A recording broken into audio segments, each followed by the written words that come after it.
Bismillah, Assalamualaikum warahmatullahi wabarakatuh. Perkenalkan, saya Rifan Taufik Rahmansyah dengan nomor induk mahasiswa 10122135 akan mempresentasikan atau mengulas kembali materi yang sudah disampaikan, yaitu Ma'rifatul Rasul. Untuk itu kita mulai dengan kalimat Bismillah terlebih dahulu ya. Bismillahirrahmanirrahim. Innal hamdalillah nahmaduhu wa nasta'inuhu wa nastaghfiruh wa na'udzubillahi min syururi anfusina wa min sayyiati a'malina man yahdihillahu fala mudhillalah wa man yudlilhu fala hadiyalah. Asyhadu an la ilaha illallah wa asyhadu anna Muhammadan abduhu wa rasuluh. Segala puji bagi Allah yang hanya kepadanya kami memuji, memohon pertolongan dan memohon ampunan. Kami berlindung kepadanya dari kekejian diri dan kejahatan amalan kami. Barang siapa yang diberi petunjuk oleh Allah, maka Allah tidak akan dapat menyesatkannya. Dan barang siapa yang tersesat di jalannya, maka tidak ada yang dapat memberinya petunjuk. Dan aku bersaksi bahwa tiada sembahan yang berhak disembah selain Allah, dan tiada sekutu baginya. Dan aku bersaksi bahwa Muhammad adalah hambanya dan Rasulnya. Baik, sebentar lagi kita akan memasuki materi, teman-teman.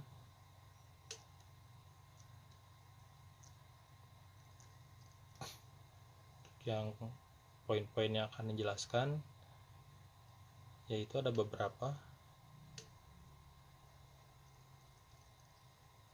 Yang pertama, mengenai pengertian Ma'rifatul Rasul, menjelaskan apa itu Rasul dan kenapa kita wajib mengikuti dan mengenalinya. Kemudian, cara-cara mendapatkan Ma'rifatul Rasul, yaitu untuk mengenali Rasul kita perlu mengenali ciri-ciri Rasul apa saja. Yang ketiga, manfaat Ma'rifatul Rasul. Manusia tidak akan merasa butuh akan keberadaan Rasul hingga ia memahami manfaat akan keberadaan Rasul. Lalu yang keempat, karakteristik Rasul Muhammad SAW. Nabi Muhammad memiliki ciri-ciri khusus dibandingkan dengan Rasul lainnya. Lalu yang kelima, kewajiban manusia terhadap Muhammad. Hal-hal yang wajib kita lakukan kepada Rasul Muhammad SAW. Dan yang keenam, kesimpulan dari materi, inti dari materi yang telah disampaikan.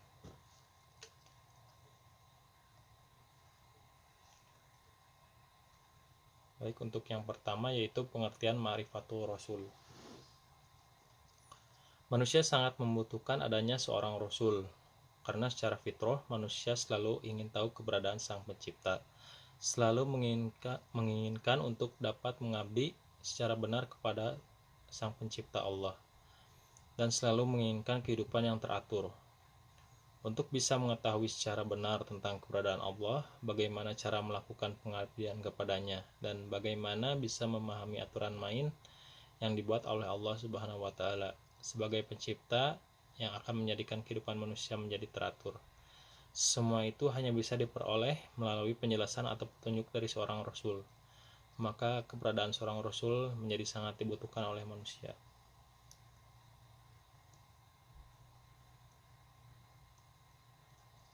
Ma'rifatul Rasul ini membincangkan bagaimana mengenal Rasul, apa saja yang perlu dikenal dari Rasul, dan bagaimana pula kita mengamalkan Islam melalui petunjuk Rasul.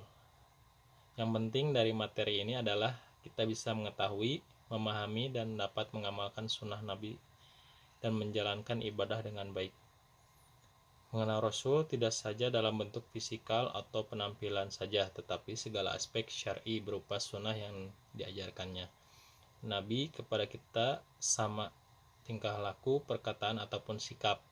Pengenalan kepada Rasul dapat dilihat melalui sirah Nabi atau kisah Nabi yang menggambarkan kehidupan Nabi serta latar belakangnya seperti nasab. Kemudian melalui sunnah dan dakwah Nabi pun dapat memberikan penjelasan siapa Nabi sebenarnya.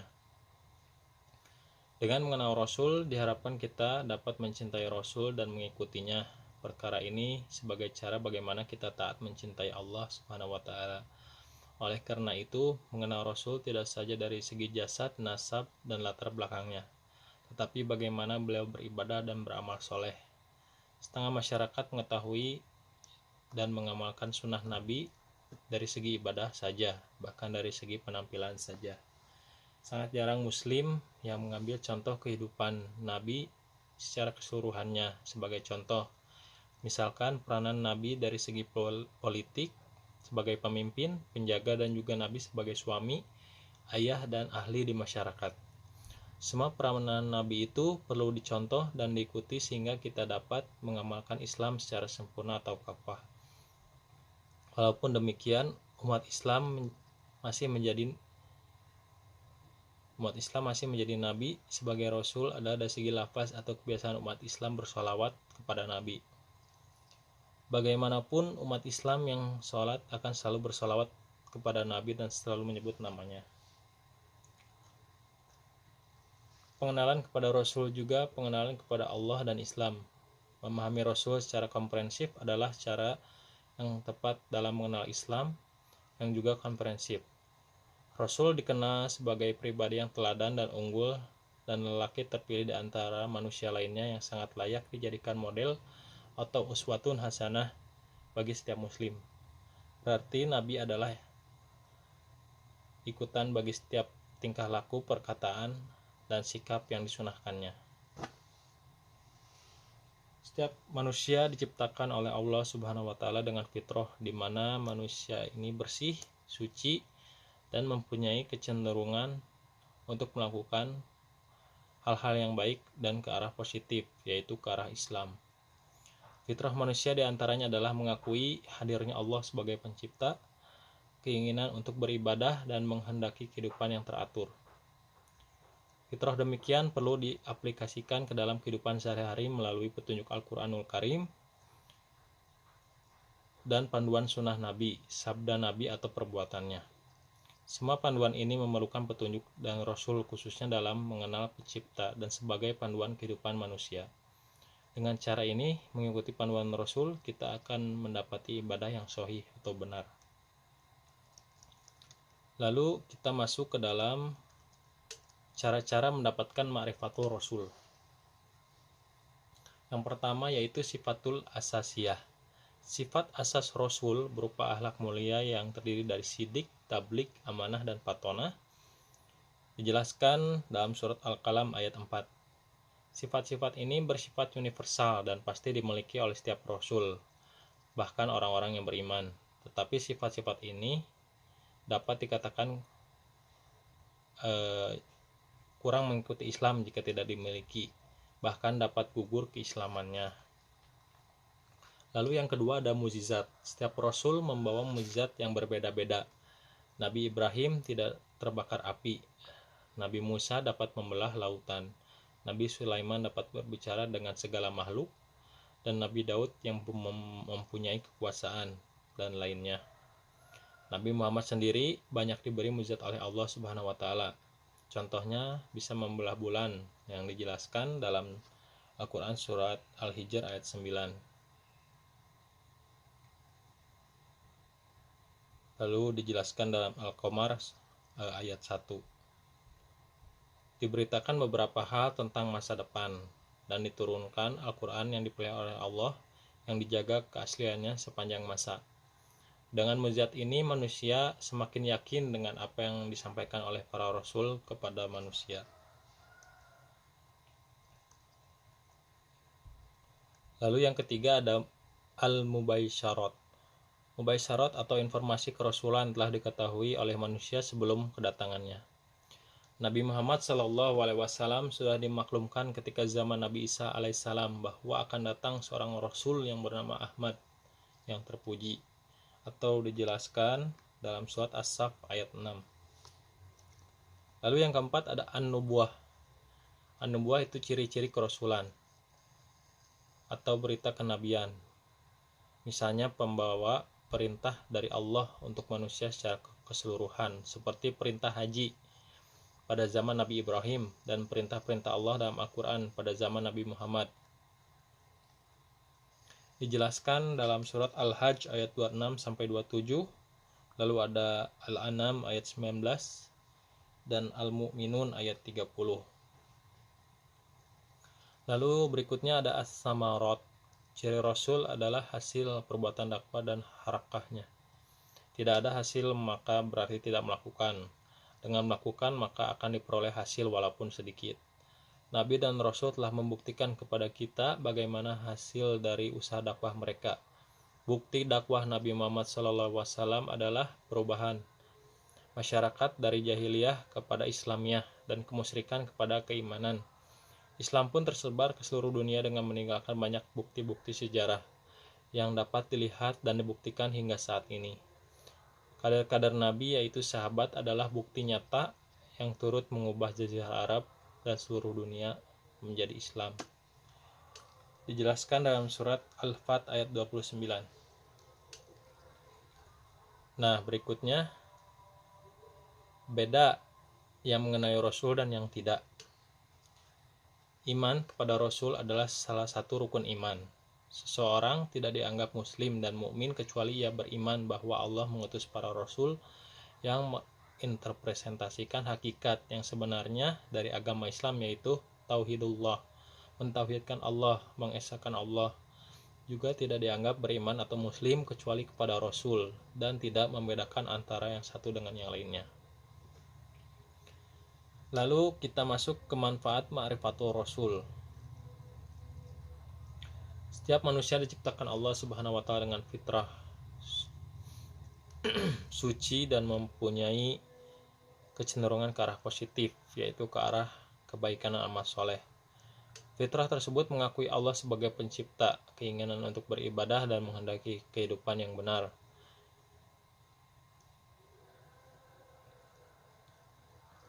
Jika kita hendak mengikuti perintah Allah, kita mesti mengikuti perintah Rasul. Apabila kita ingin mengasihi Allah, kita perlu mengikuti petunjuk Rasul. Oleh karena itu, syahadatain terdiri dari pengakuan atas dua hal, yaitu Allah dan Rasulnya. Mengikuti petunjuk Rasul berarti mengikuti ajaran Islam dan jalan agama Allah. Mengikuti tata cara berislam yang benar dan diridhoi Allah Subhanahu wa taala. Rasul adalah idola kita, teladan yang baik untuk diikuti.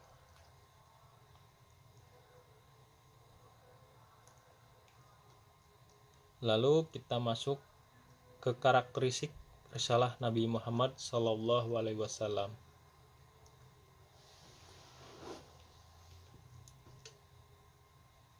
Nabi Muhammad SAW mempunyai ciri-ciri yang khusus dibandingkan para rasul lainnya. Di antara ciri-ciri tersebut sebagai berikut. Yang pertama ada Khatamu al-Anbiya. Allah telah menurunkan Nabi sebanyak 124.000 dan Rasul sebanyak 313 orang. Namun demikian di dalam Al-Quran yang disebutkan hanya sebanyak 25 orang saja. Dijelaskan dalam surat Ghafir ayat 78, surat An-Nisa ayat 163 dan 164, Al-An'am ayat 84 sampai 86 dan Al-Ahzab ayat 40.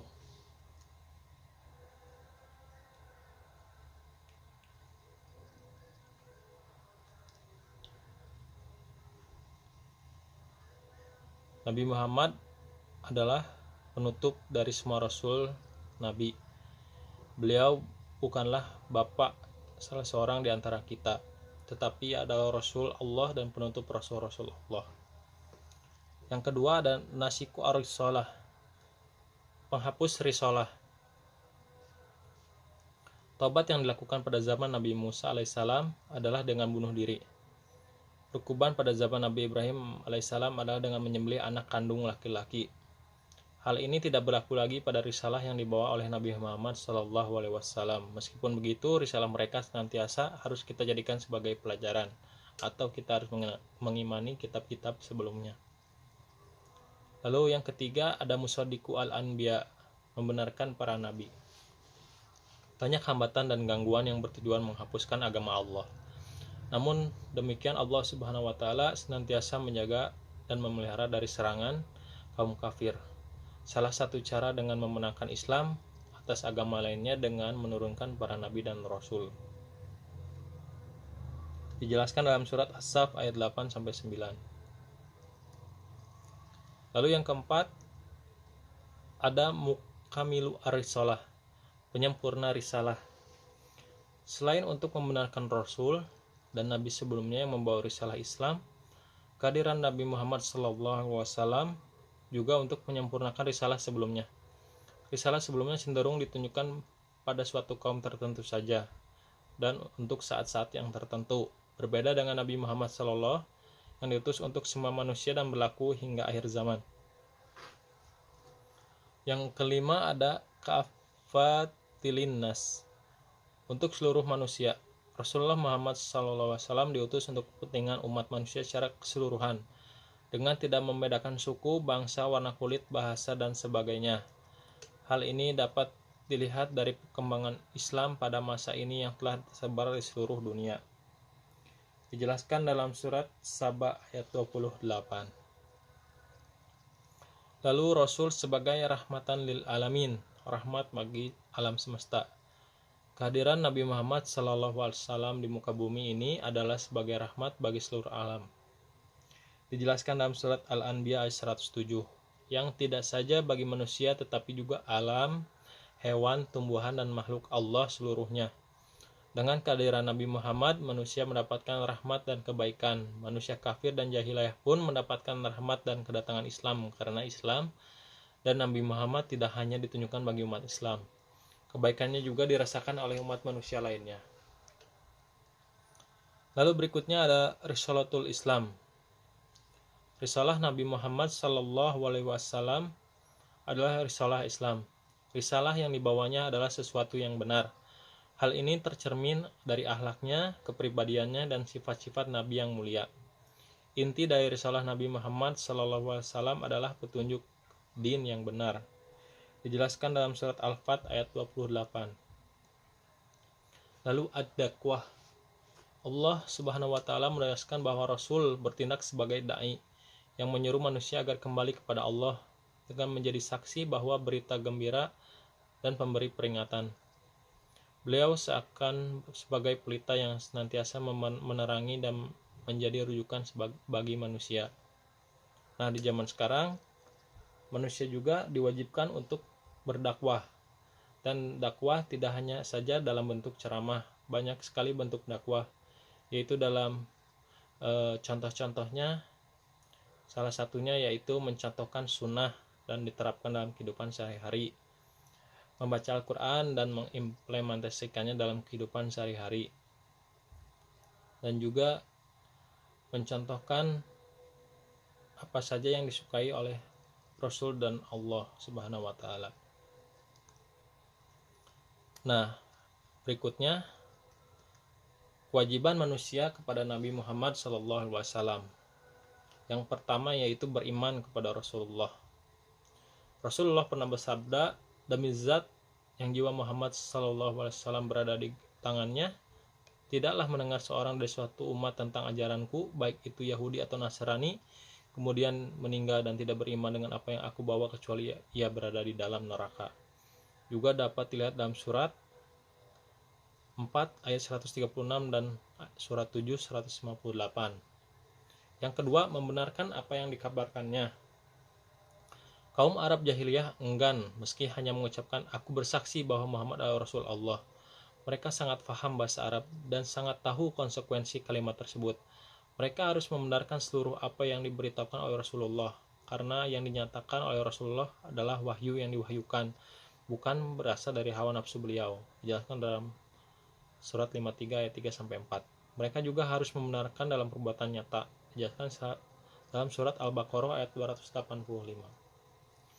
Lalu yang ketiga, kita harus mencintai Rasulullah. Seorang muslim wajib mencintai Nabi Muhammad SAW melebihi cintanya kepada segala sesuatu. Allah melukiskan dramatisnya dalam Al-Quran tentang pengertian cinta Rasulullah. Rasulullah juga bersabda, tidak beriman seseorang dengan sempurna di antara kalian kecuali aku lebih dicintai daripada dirinya sendiri, orang tuanya, dan seluruh umat manusia. Lalu yang berikutnya, taat dan mengikuti Rasulullah. Konsekuensi dari seorang yang telah mencintai Allah adalah memberikan ketaatan dan mengikuti apa yang ia cintai. Allah telah memberikan kabar tentang kerugian yang besar dan penyesalan yang mendalam bagi seorang yang mengetahui ajaran Nabi Muhammad SAW namun tidak taat dan mengikutinya. Dijelaskan dalam surat 25 ayat 27-29. Lalu kewajiban mentaati dan mengikuti Rasulullah adalah kewajiban yang mutlak. Dijelaskan dalam surat 4 ayat 80 dan surat 3 ayat 31 sampai 32. Barang siapa yang mencintai Allah dan Rasulnya, maka Allah akan menyediakan baginya surga. Dijelaskan dalam surat 4 ayat 13. Kemudian kita harus menjauhi apa yang dilarangnya. Apa-apa yang dilarang oleh Nabi Muhammad SAW hendaklah kita hentikan, karena itulah yang terbaik bagi kita menurut Allah dan Rasul-Nya. Dijelaskan dalam surat 59 ayat 7. Lalu tidak dikatakan beribadah kecuali dengan mengikuti syariatnya. Syariat yang dicontoh Rasulullah yaitu patokan kita untuk beribadah. Dijelaskan dalam surat 24 ayat 51, surat 5 ayat 7, surat 39 ayat 14 sampai 15. Lalu kita membela sosok dan risalahnya. Rasulullah harus kita bela. Dijelaskan dalam Quran surat 9 ayat 40. Meskipun secara zahir beliau tidak ada, kita membela syariatnya dan beliau membawanya. Karena Allah Subhanahu wa taala menjanjikan bahwa Rasulullah akan menjadi pembela kita atau pembawa syafaat kita di hari kiamat. Lalu berikutnya ada menghidupkan sunnahnya. Kecintaan kita kepada suatu figur akan diwujudkan dalam mengikuti apa yang diperbuat figur tersebut. Apa-apa yang dikerjakan oleh Rasulullah SAW hendaknya kita ikuti semampu kita dan tanpa melebih-lebihkan. Lalu berikutnya ada memperbanyak sholawat.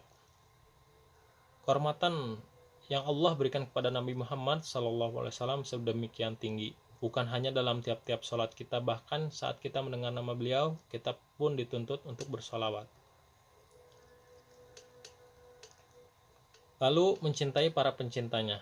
Figur Rasulullah adalah sosok yang berkasih sayang kepada umat manusia. Beliau adalah seorang yang santun kepada yang buta, sabar kepada orang yang tidak paham maupun kafir, sangat mencintai umatnya atau kita sendiri, bahkan menjelang wafat, kekhawatiran beliau adalah terhadap umatnya. Dijelaskan dalam surat 9 ayat 128, umati, umati, umati. Karenanya lah kita sesama mukmin diperintahkan untuk saling berkasih sayang. Dijelaskan dalam surat 48 ayat 29. Nah teman-teman, kesimpulan dari materi Ma'rifatul Rasul ini adalah Ma'rifatul Rasul ini menjelaskan kepada kita bagaimana cara-cara mengenai Rasul. Rasul adalah perantara risalah Allah, dan Rasul Muhammad adalah penutup para Rasul atau penutup para Nabi. Nah, kitab Al-Quran adalah kitab yang terakhir yang disampaikan kepada Rasul dan menjadi kitab yang paling sempurna untuk menyempurnakan kitab-kitab sebelumnya dan juga ajaran-ajaran sebelumnya yang diajarkan oleh nabi-nabi sebelumnya. Maka oleh karena itu, kita sebagai umat muslim wajib mengimani keberadaan Allah dan juga mengimani tata cara dan sunnah-sunnah yang diajarkan oleh Rasul semasa hidupnya. Meskipun Rasul sudah wafat, kita wajib melanjutkan estafet risalahnya. Dan banyak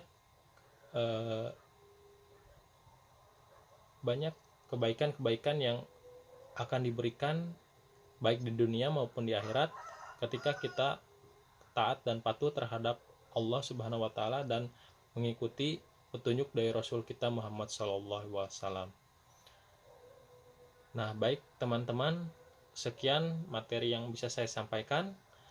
Mohon maaf apabila ada kekurangan dalam penyampaian materinya, karena sesungguhnya kesempurnaan itu hanyalah milik Allah. Untuk menutupi materi ini, kita akan tutup dengan kalimat istighfar, astagfirullahaladzim, dan kita tutup dengan kalimat kifaratul majlis. Subhanakallahumma wa bihamdika asyhadu alla ilaha illa anta astaghfiruka wa atubu ilaik. Baik teman-teman, terima kasih sudah melihat video ini. Assalamualaikum warahmatullahi wabarakatuh.